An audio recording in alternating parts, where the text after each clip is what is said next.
Tempête. Mortelle. Décollage de la dernière chance. Le capitaine Daniel Coleman pilotait son avion de reconnaissance au-dessus du Pacifique quand il remarqua quelque chose d'étrange sur son radar. Une forme inhabituelle apparaissait près d'une île supposée inhabitée. Ses instincts de pilote expérimenté lui disaient d'enquêter. Daniel était un homme de 42 ans, avec une peau noire marquée par le soleil et des yeux perçants, qui avait vu trop de missions dangereuses. Il avait grandi dans les quartiers difficiles de Détroit, où il avait appris que parfois il faut faire confiance à son instinct pour survivre. L'armée lui avait donné une discipline, mais la rue lui avait donné sa sagesse. En s'approchant de l'île, Daniel vit quelque chose qui lui glaça le sang. 3 lettres géantes étaient gravées dans le sable. S-O-S. Près de ces lettres, 3 silhouettes humaines agitaient désespérément les bras. Elles étaient si maigres qu'elles ressemblaient à des squelettes. Daniel baissa son altitude pour mieux voir la situation. Les survivants portaient des vêtements déchirés et sales. Leurs visages étaient brûlés par le soleil et marqués par la faim. Une femme aux cheveux gris semblait être leur leader. Elle criait quelque chose que Daniel ne pouvait pas entendre à travers le bruit de son moteur. Mais ses gestes étaient clairs. Ils avaient besoin d'aide immédiatement. À côté des survivants, Daniel aperçut les restes d'un bateau échoué. La coque était brisée en plusieurs morceaux sur les rochers. Des débris flottaient encore dans l'eau turquoise. Soudain, Daniel remarqua quelque chose d'inquiétant. Des ombres bougeaient dans la jungle dense qui bordait la plage. Ces mouvements n'étaient pas naturels. Quelqu'un ou quelque chose observait depuis les arbres. Daniel sentit son cœur battre plus fort. Cette mission de routine venait de devenir très compliquée. Il regarda son tableau de bord et vit que l'essence diminuait rapidement. De plus, les nuages noirs à l'horizon annonçaient une tempête terrible. Le protocole militaire était clair. Il devait noter les coordonnées et retourner à la base pour chercher des renforts. Mais Daniel savait que la tempête rendrait tout sauvetage impossible pendant des jours. Ces 3 personnes mourraient avant l'arrivée des secours. Des souvenirs douloureux remontèrent à sa mémoire. 5 ans plus tôt, en Afghanistan, Daniel avait hésité lors d'une mission de sauvetage. Il avait suivi le protocole au lieu d'écouter son cœur. Quand les renforts étaient finalement arrivés, il n'avait trouvé que des corps. Cette fois, Daniel ne ferait pas la même erreur. Il prit une décision qui changerait sa vie pour toujours. Daniel commença à descendre vers la plage étroite. L'atterrissage serait extrêmement dangereux sur ce terrain improvisé. Le sable était mou et la piste était courte. Un seul faux mouvement et son avion s'écraserait dans les rochers ou dans l'océan. Mais il n'avait pas le choix. Les vents commençaient déjà à devenir violents à cause de la tempête qui approchait. Son avion tremblait dans les turbulences. Daniel utilisa toute son expérience pour maintenir le contrôle. Il baissa les roues d'atterrissage et pria silencieusement. Les survivants sur la plage comprirent ce qu'il essayait de faire. Ils coururent pour dégager la zone d'atterrissage des débris du bateau. La femme aux cheveux gris criait des ordres aux 2 autres. Malgré leur faiblesse, ils travaillaient avec une énergie désespérée. Daniel approchait maintenant de la plage. Il pouvait voir les visages des survivants plus clairement. La femme avait environ 50 ans, avec des yeux bleus perçants et des rides profondes. Ses vêtements suggéraient qu'elle avait été une personne importante avant le naufrage. Les 2 autres survivants étaient plus jeunes, probablement un couple. L'homme avait une barbe sauvage et des blessures sur les bras. La femme plus jeune boitait et semblait très faible. Tous les 3 regardaient l'avion, avec un mélange d'espoir et de terreur. Daniel toucha finalement le sable. L'avion rebondit violemment plusieurs fois avant de s'arrêter. Il avait réussi l'atterrissage, mais maintenant le vrai danger commençait. Les ombres dans la jungle bougeaient de plus en plus. Daniel coupa le moteur et sortit rapidement de son cockpit. Les survivants coururent vers lui en pleurant de joie. « Merci, mon Dieu, vous êtes venu nous sauver !» cria la femme aux cheveux gris. Sa voix était rauque à cause de la soif et de l'épuisement. « Je suis le docteur Sarah Mitchell, » dit-elle en s'effondrant presque dans les bras de Daniel. « Voici Marcus et Lisa, mes assistants de recherche. » Daniel les aida à se stabiliser. « Combien de temps êtes-vous restés ici ?» demanda-t-il. « 12 jours, » répondit Marcus d'une voix faible.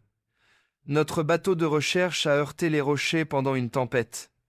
Nous étudions les coraux pour l'université, » ajouta Lisa. « Mais il y a quelque chose de terrible sur cette île. » Daniel regarda vers la jungle dense. Les ombres continuaient de bouger entre les arbres. « Qu'est-ce que vous voulez dire ?» demanda-t-il. Sarah Mitchell regarda nerveusement vers les arbres. « Il y a d'autres personnes sur cette île, » murmura-t-elle. « Ils nous observent depuis des jours. Nous pensons qu'ils sont dangereux. Ils ont essayé de nous approcher plusieurs fois la nuit. Nous nous cachons dans les rochers quand ils les viennent. » Daniel sentit un frisson parcourir son dos. Cette mission de sauvetage devenait de plus en plus compliquée. Il regarda son avion et calcula rapidement. Avec le poids de 3 passagers supplémentaires et le peu de carburant restant, le décollage serait très risqué. De plus, la tempête approchait rapidement. Les vents devenaient de plus en plus forts. « Nous devons partir immédiatement, » dit Daniel. « La tempête va rendre le décollage impossible. » Il aida les survivants à monter dans l'avion. Ils étaient si faibles qu'ils avaient du mal à grimper. Sarah Mitchell s'assit à côté de Daniel dans le cockpit. Marcus et Lisa s'installèrent tant bien que mal dans l'espace cargo. Daniel commença les procédures de décollage. Mais soudain, des cris sauvages résonnèrent depuis la jungle. Des silhouettes sombres émergèrent des arbres en courant vers l'avion. Daniel vit au moins 6 hommes armés de machettes et de lances. Leurs visages étaient peints avec des couleurs de guerre. Ils criaient dans une langue que Daniel ne reconnaissait pas. « Ce sont eux !» cria Sarah Mitchell. « Ils nous ont terrorisés pendant des jours !» Daniel démarra le moteur aussi vite que possible. L'avion commença à rouler sur le sable, mais les hommes couraient très vite. Le premier attaquant arriva près de l'aile gauche. Il leva sa machette pour frapper l'avion. Daniel accéléra au maximum, mais le sable mou ralentissait l'avion. Un autre attaquant sauta sur l'aile droite. Il essayait de briser la vitre du cockpit avec sa lance. Daniel donna un coup de gouvernail pour le faire tomber.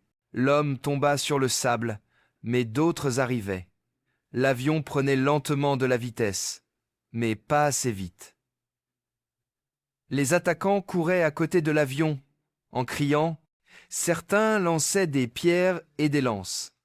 Une pierre frappa la vitre du cockpit et la fissura. Daniel savait qu'il n'aurait qu'une seule chance de décoller. S'il échouait, ils seraient tous capturés ou tués. La peur se lisait dans les yeux de Sarah Mitchell. Marcus et Lisa priaient silencieusement dans l'espace cargo. Daniel tira sur le manche à balai avec toute sa force.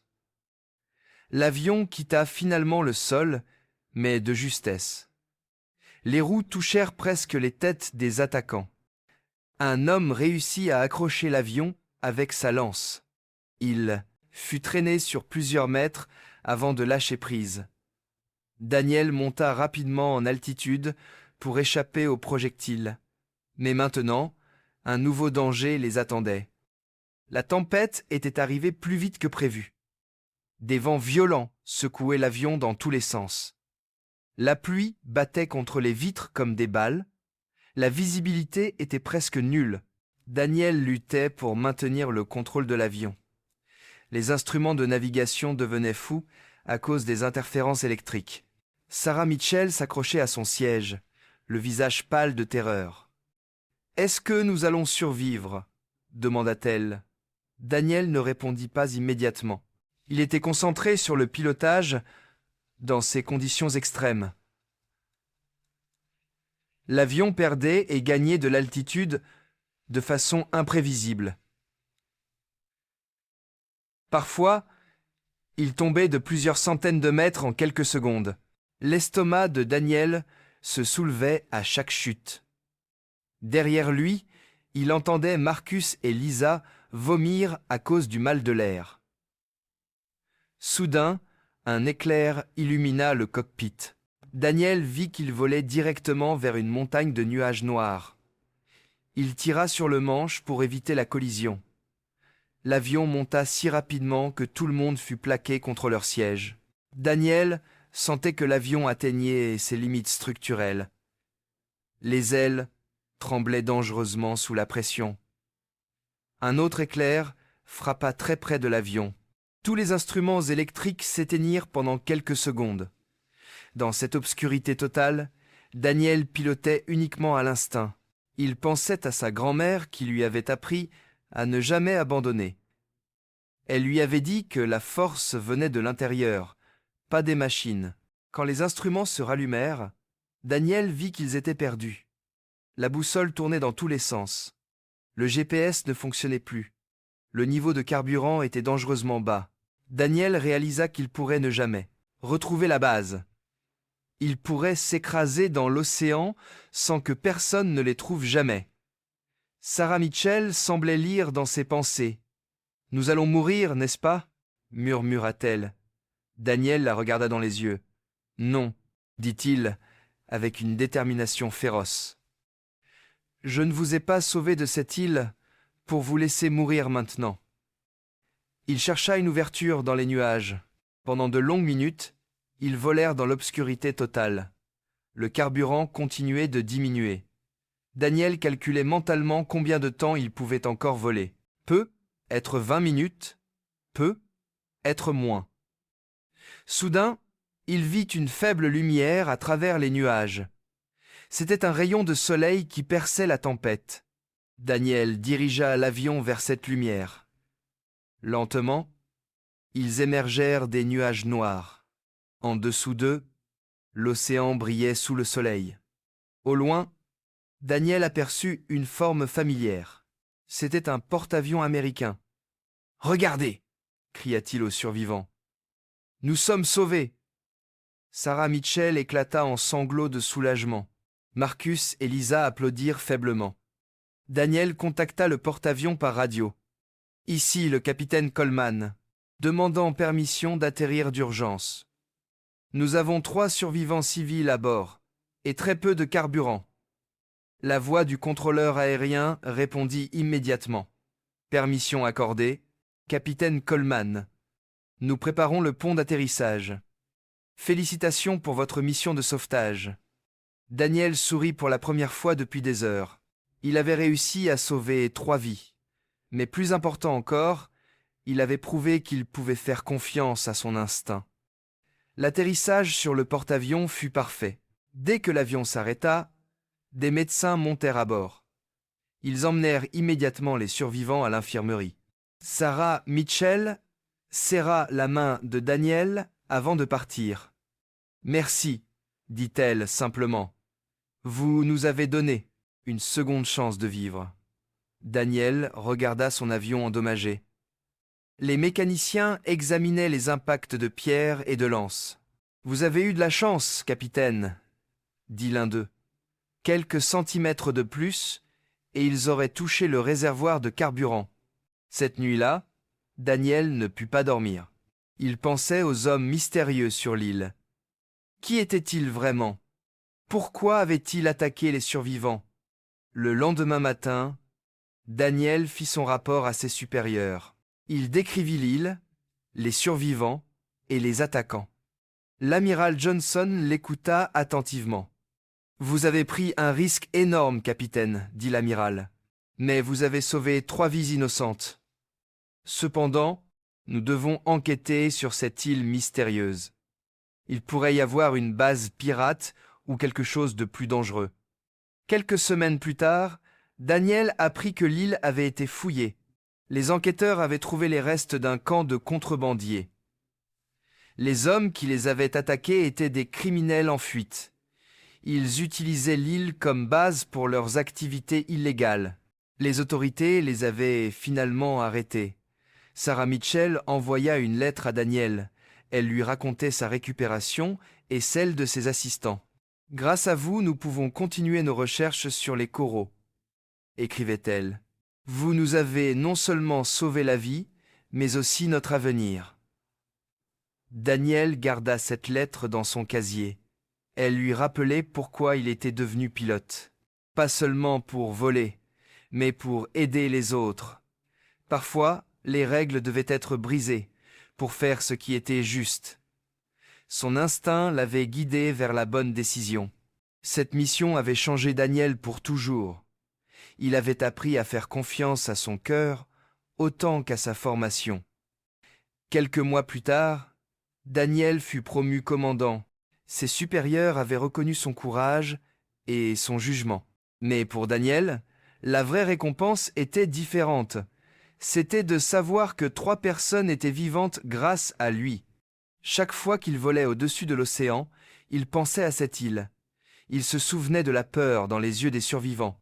Il se souvenait aussi de leur joie quand ils avaient compris qu'ils étaient sauvés. Cette mission lui avait enseigné que parfois, il faut risquer tout pour sauver ce qui compte vraiment. La vie humaine valait tous les risques. Et parfois, un seul homme pouvait faire la différence entre la vie et la mort. Daniel Coleman continua à voler pendant de nombreuses années. Il sauva d'autres vies au cours de sa carrière.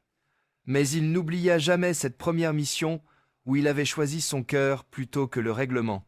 Cette décision avait défini qui il était vraiment. Un homme qui n'abandonnait jamais ceux qui avaient besoin d'aide.